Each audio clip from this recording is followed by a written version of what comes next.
thought I'd do something a little different today and record a ride up Iron Mountain Road from Keystone to Lakota Lake and back.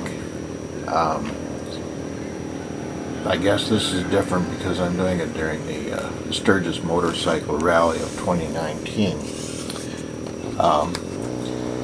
You probably note, or I should note rather, that a lot of local riders don't really ride during rally week.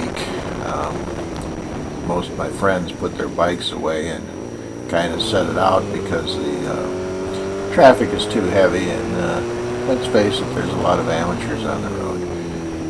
I wouldn't call them amateurs, but they're riders who aren't used to the mountain roads or the curves or whatnot. Again, there's a lot of drinking that goes on, and generally it's not the favorite time to ride for locals. What I'm going to do is just ride up Iron Mountain Road here, and what I've done is to shorten this. I've clipped out a couple of boring sections, and I sped it up double time, so I'm not really going this fast. I'm only going half as fast, actually. On this particular ride, I'm riding my BMW R9T. It's a couple of years old now, and it's a good bike to ride this road. It's not my favorite bike on this road, and I'll talk about that in a little bit. But it's a good bike for this road. Generally during rally, the vehicle traffic is light. You mostly see other motorcycles, as you'll notice. There are a few what we call civilians around. That's people who do have cars. And you'll see your odd assortment of people like, on UTVs or ATVs who are riding the roads, which is legal in South Dakota, by the way. As long as you have a license, and you can get a temporary license. Iron Mountain Road is really good this year. It's they've chip surfaced it this spring. They painted it. There's no potholes or anything like that. It's an excellent road, and even in the worst of times, it's a great riding road because it's a good skill test. I did mention that I'm riding the 9T, which is not really a sport bike. It's kind of it's a different bike, really. You could call it a naked bike. Mine has been modified a little bit. There are other videos on that. I've kind of bumped up the horsepower a little bit, which you may wonder why anybody would want to do that. But what that means is, on a bike like the 9T, is you can ride this road and you don't really have to shift at all if you don't want to. I mean, you can pretty much put it in second gear, and it's got enough power and enough range in one gear that you can cover the whole road without shifting. Believe it or not, my favorite bike to ride this road is a little 38 horsepower BMW GS 310, which doesn't really have as much power as the 9T, but it's a lot more fun to ride from a skill level because it's a lighter bike, and you really have to know your gears. You have to shift your gears, and you have to downshift and upshift, and to ride this road well requires a lot of skills. When people from out of state come for rally, as you're probably aware, the Sturgis Motorcycle Rally is kind of a Harley-Davidson fest, although there's a fair representation of other brands. Indian is now very popular, and of course the ever-present excuse me, ever-present Hondas. And BMWs show up quite a bit, and then again there's always your other You don't see a lot of sport riders during rally.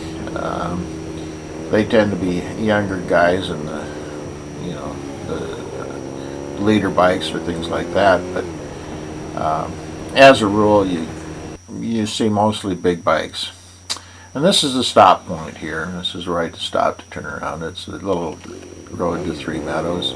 That's a private housing development there, so not really any riding in there, but it's a good place to turn around. Now I'm going to head back up through the other way on Iron Mountain Road. People who come to the rally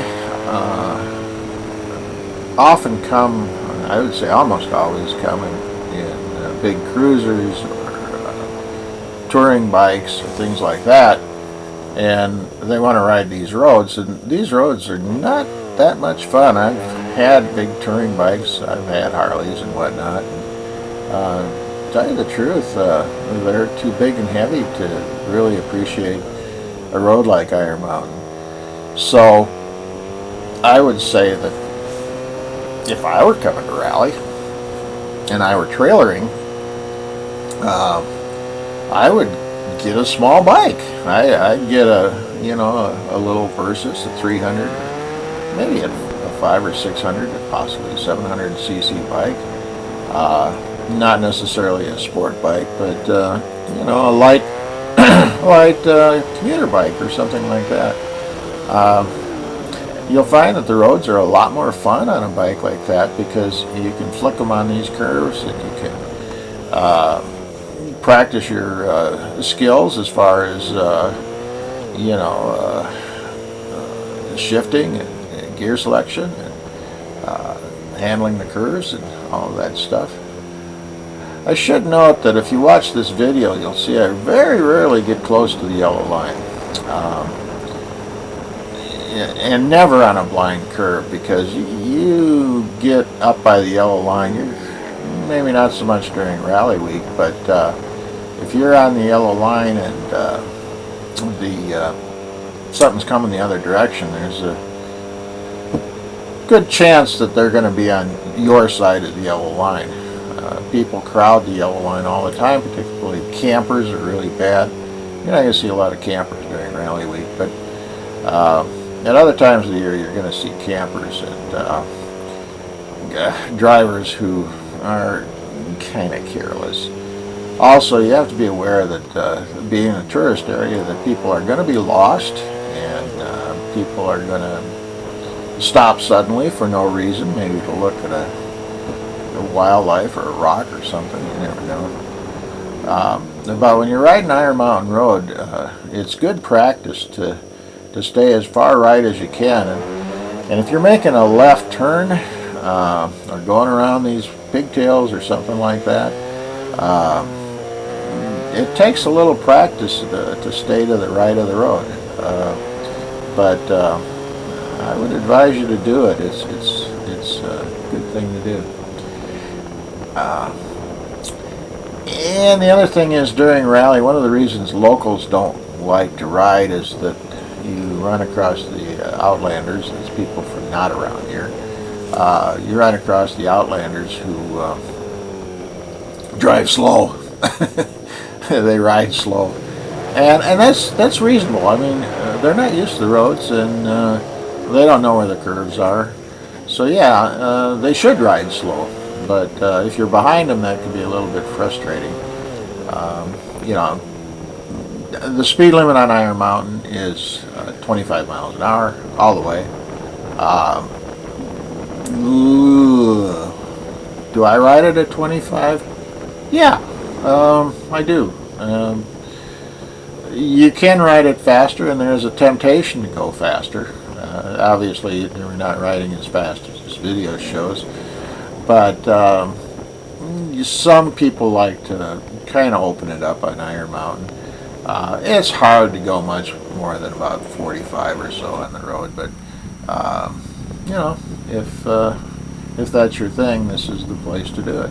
Anyway, I thought you might enjoy this. It's a fun ride. If you do it, it takes about give it an hour to go up to where I went went back. You could probably do it in a lot less if you don't stop, but you probably want to stop and look at the, the scenery, or take pictures of the tunnels or whatnot. So go ahead and enjoy it. Bye.